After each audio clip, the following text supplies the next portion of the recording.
हैं श्रम एवं रोजगार मंत्री मांडविया ने उनके प्रतिनिधियों से मुलाकात के दौरान भरोसा दिया कि सरकार उनकी मांग को पूरा करने के लिए जरूरी कदम उठाएगी।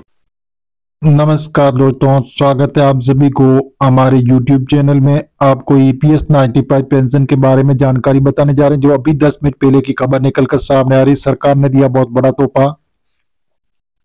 आज सुबह की बैठक में घोषणा भी हो चुकी है कि पेंशन धारकों को बोनस और महंगाई भत्ता भी दिया जाने की चर्चा हो रही है और 7,500 प्लस DA की स्वीकृति।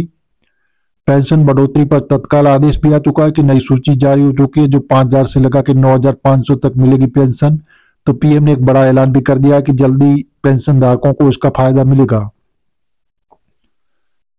तो जी हाँ दोस्तों, जैसे PM खाता धारकों को 10 साल की नौकरी करने पर कितनी मिलेगी पेंशन, तो जानिए EPFO का नियम। इसके बारे में हम आपको विस्तार पूर्वक जानकारी बताएंगे,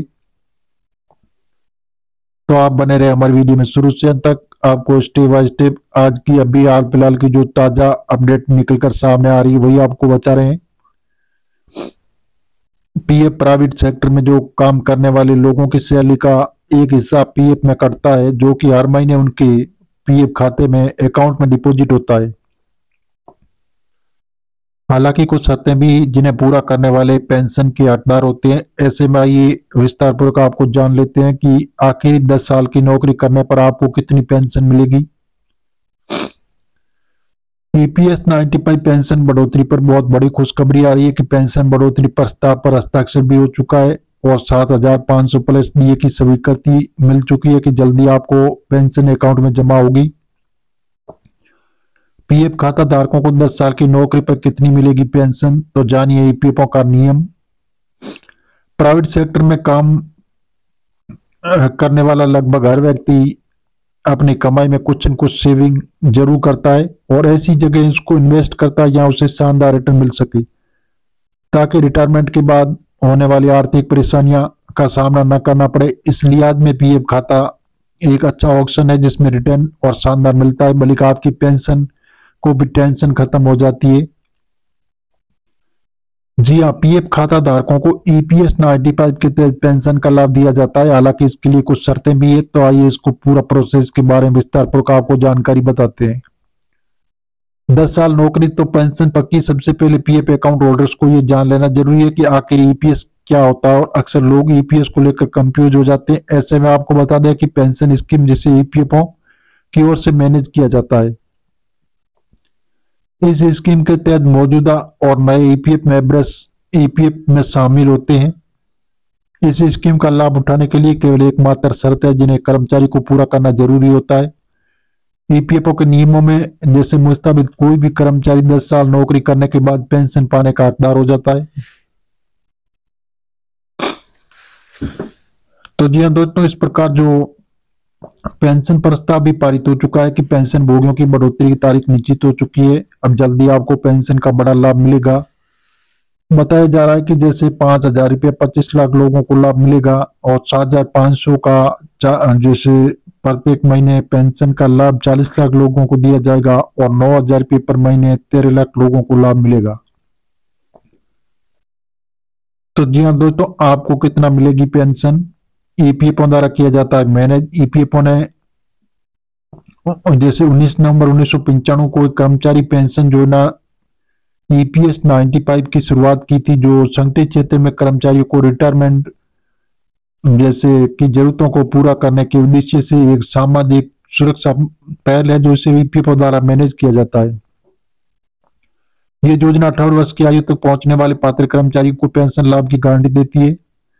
नियमों को देखें तो 9 साल 6 महीने की सर्विस को भी 10 साल के बराबर काउंट किया जाता है, लेकिन अगर नौकरी का वक्त 9.5 साल है तो फिर उसे 9 साल गिना जाएगा। ऐसी स्थिति में कर्मचारी पेंशन अकाउंट में जमा राशि को रिटायरमेंट की उम्र से पहले भी निकाल सकता है,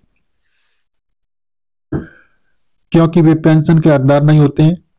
आपने अगर 10 साल की नौकरी पूरी कर ली और आपकी उम्र 50 साल से कम है तो आप पेंशन का दावा नहीं कर सकते। ऐसे में नौकरी छोड़ने के बाद आपको EPF में जमा राशि मिलेगी। पेंशन 18 साल की उम्र से मिलेगी।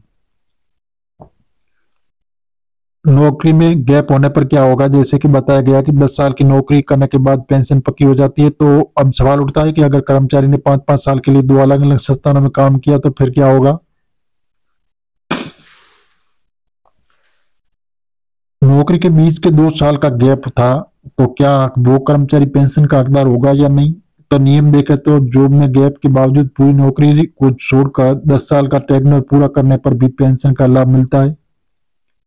लेकिन यह जरूरी है कि हर नौकरी कर्मचारी अपना यूएन नंबर न बदलें, पुराना यूएन नंबर ही जारी रखना होगा। यानी कुल 10 साल का टेन्योर सिंगल यूएन का पूरा होना चाहिए, क्योंकि अगर नौकरी बदलने से आप बाद भी आप यूएन एक ही रहता है और पीएफ खाते में, पीएफ अकाउंट में जमा पूरा पैसा उसी यूएन में दिखेगा।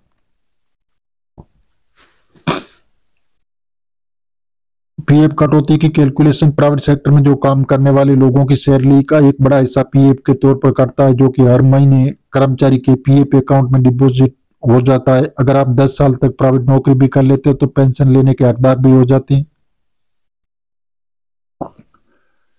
नियम के मुताबिक कर्मचारी की बेसिक सैलरी प्लस डीए 12% हिस्सा हर महीने पीएफ अकाउंट में जमा होता है, जिसमें कर्मचारी का पूरा हिस्सा ईपीएफ में जाता है, जबकि नियोक्ता का 8.33% हिस्सा कर्मचारी पेंशन योजना ईपीएस में जाता है और 3.67% हर महीने ईपीएफ योगदान में जाता है।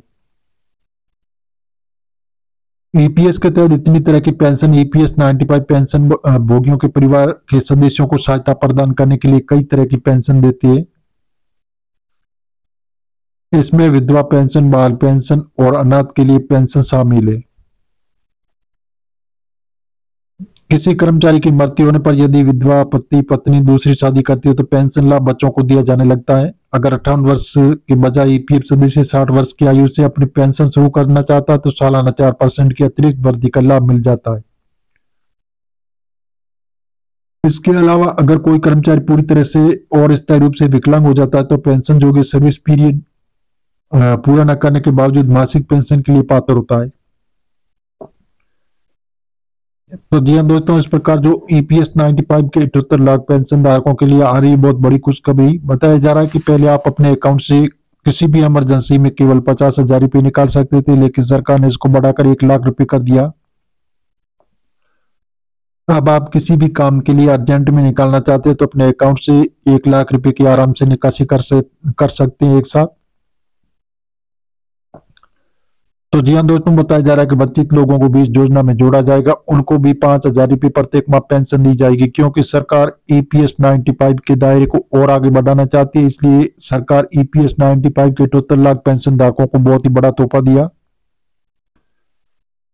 बताया जा रहा है कि जल्दी पेंशन धारकों को बहुत ही अच्छा लाभ मिलेगा।